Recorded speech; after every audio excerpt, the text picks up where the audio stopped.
Allora, io sono nato nel 1969, anno di due grandi eventi che hanno rivoluzionato il mondo, no? Per la prima volta l'uomo mette il piede sulla Luna e per la prima volta c'è un campionato che porta il Genoa in Serie C. Cose che avrebbero avuto conseguenze nefaste, no, per le generazioni a venire. Io però, essendo nato nel 1969, sono stato bambino degli anni 70, cioè dai 2-10 anni negli anni 70, che se gli anni 60 erano l'esplosione di cultura, gli anni 70 anni bui, gli anni di piombo. Quando è morta mia nonna nel 1978, io pensavo fossero state le Brigate Rosse. Le Brigate Rosse erano i cattivi di questa serie televisiva, che io ero un bambino, no? Quindi vedo questa serie televisiva che era Il Telegiornale. Bellissima serie televisiva interattiva, no? C'era mio padre che rispondeva, bastardi! C'era ad esempio alla parola Andreotti, mio padre, pum, tirava uno scracchio, che però non arrivava mai alla televisione, non arrivava nemmeno al carretto siciliano, arrivava sempre alla piastrella che c'era lì sotto, pum. E giorno dopo giorno, Andreotti dopo Andreotti, goccia dopo goccia, si è formata una stalattite. E arrivavano quelli da Toirano, no, con i pullman a visitare, mi trovavano sul divano, no, fate pure, guardavano la stalattite. Noi eravamo comunisti, famiglia di comunisti. Negli anni 70 era così, il mondo era diviso in due, l'Italia era divisa in due, Bolzaneto, da dove vengo, era divisa in due, Bolzaneto Est e Bolzaneto Ovest. Filo spinato tra la chiesa e la sezione del PC. Attraversava proprio sotto la giostra di Fagiolino che c'è lì in Piazza Livraghi. Quelli di Bolzaneto sanno del dramma che sto parlando. Anni 70 noi eravamo comunisti, mio padre la spiegava così. Diceva, Andreino, vedi, noi siamo comunisti, i comunisti stanno con i proletari, con i poveri. Riferimento alla Russia, il freddo, mai una gioia. E la democrazia cristiana invece stanno con l'Occidente, l'America, il consumismo, come la famiglia di mio zio Sergio che ai bambini a Natale gli facevano tanti regali. E io dicevo, papà, noi... Lui diceva, no, noi siamo comunisti, noi stiamo con gli ultimi. E io ho capito che anche in politica eravamo genuani.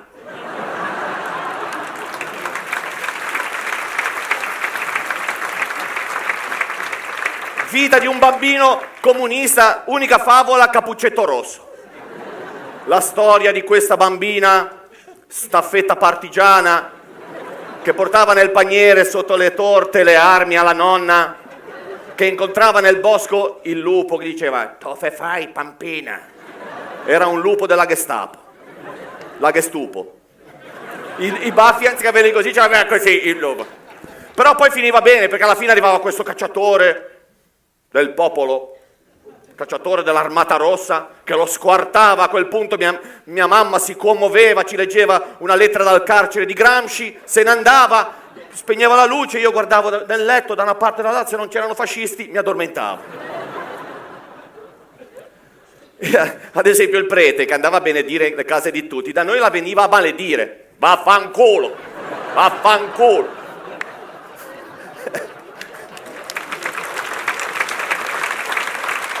Questo era lo scenario, lo sfondo di questi ricordi che io ho di quegli anni lì, no? Uno dei più presenti è il viaggio in partenza per le vacanze. Da noi a Bolzaneto si andava in vacanza in Liguria, ma non al mare, Rossiglione. La distanza tra Bolzaneto e Rossiglione non si calcolava in chilometri ma in curve. 4100 curve a vomito, e poi si capisce perché. La formazione era questa: 127, questo SUV degli anni 70, no? Davanti alla guida, mio padre guida e sigarette. Fumava proprio senza soluzione. Ecco, io se ci penso a quella puzza di sigaretta intrisa nella finta pelle dell'interno della... Mi viene da vomitare ancora adesso. Se vi vomito, ragazzi, non è niente di personale, ve lo giuro. Ieri sera ho vomitato su altri, per dire, no? Quindi... Si partiva, allora quindi mio padre alla guida e alle sigarette, ogni tanto smetteva anche di guidare, ma non di fumare, no? Di fianco a mio padre la nonna Teresa, questo donnone. Ecco, uno degli altri ricordi era quando spiavo da dietro la fessura della porta, quando a mia nonna Teresa facevano la puntura. C'era sto culo, tutto butterellato, no? Io pensavo, quando ho visto le immagini del primo uomo sbarcato sulla Luna, che fosse sbarcato sul culo di mia nonna. Vedevo qui. Giusto, abbiamo un problema, sta chi attiene qua, c'è che guai, vedi? Mio padre, mia nonna dietro, mia mamma, io, mio fratello, mia sorella, la cagnetta, Kira, il canarino. Ecco, io pensavo che 127 fosse il numero di esseri viventi ammesso dentro l'abitacolo del...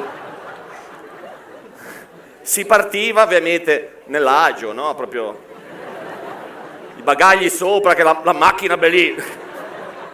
Dovevamo partire col cric alzato, perché sennò non toccava. Dentro partivamo, dopo 3 curve iniziavo a sbiancare. Ecco, in ogni famiglia c'è sempre un bambino che vomita. In quella famiglia lì ero io il deputato.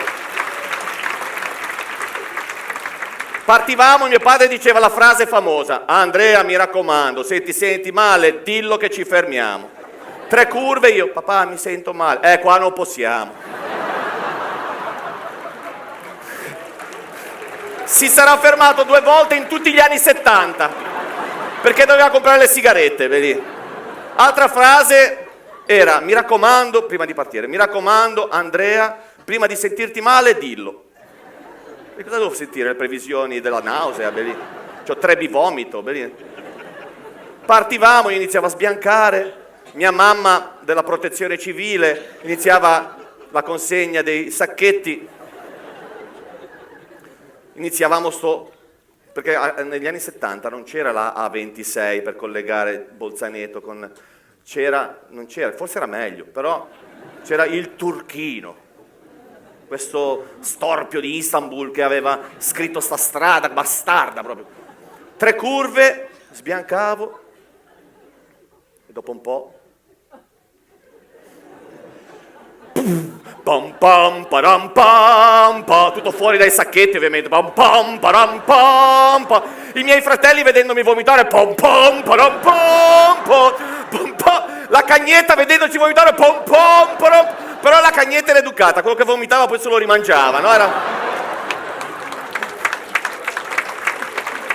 educata. Il canarino non vomitava, moriva. All'altezza di Masone tiravano giù il filo, no, cium. Unica tattica che aveva mia mamma per non farci vomitare era la frase: bambini, cantiamo. Le canzoni dei bambini, ma in questa famiglia di comunisti, le canzoni che cantavano i bambini erano le canzoni dei partigiani, famose, no? Per essere tipo le tagliatelle della nonna Pina, no? Quelle era tipo: morti di Reggio Emilia, uscite dalla fossa. Mi immaginavo sti zombie che uscivano con la bandiera rossa, c'era compagni dai campi e dalle officine, che finiva con: e se questo è il prezzo, vogliamo la guerra, vogliamo vedervi finir sotto terra. Che bello proprio. La più allegra era: oh, bella ciao, bella ciao, bella ciao, ciao, ciao. Se io muoio da partigiano, tu mi devi seppellire. Però, se ci pensate, questo tipo di linguaggio, no, anche forte, non era diverso dalle canzoni che io sentivo invece in televisione, dei robot, ad esempio le sigle dei robot. Va, distruggi il male, va alla barda spaziale, contro i fascisti, no, proprio 1000 armi tu hai. Oppure c'era corri ragazzo laggiù, vola fra lampidi blu, che poi io in mezzo a tutti questi morti capivo: vola fra lapidi blu. Insomma, era tutto, cioè negli occhi del bambino non c'è il piano della realtà e il piano della fantasia, è tutto che si mischia. Quindi i miei eroi erano Goldrake, Berlinguer,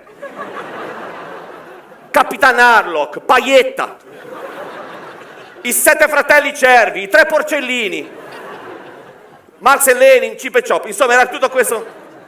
E anche le canzoni, no? Le canzoni che cantavamo dentro, poi alla fine si diventava un mischione, diventava una cosa tipo: una mattina mi sono svegliato, oh bella ciao, ciao, ciao, ciao, una mattina mi sono svegliato e ho incontrato Bon Bon, Capitan Harlock, Bon Bon, Capitan vai, distruggi il male, va, Molotov fumante. 1000 armi tu hai, non arrenderti mai, perché il bene tu sei con noi. Bandiera rossa la trionferà, bandiera rossa la trionferà. Oh partigiano, ti sorridono i monti. Oh partigiano, le caprette ti fanno ciao, ciao, ciao, ciao, seppellire lassù in montagna sotto l'ombra di un bel fiore.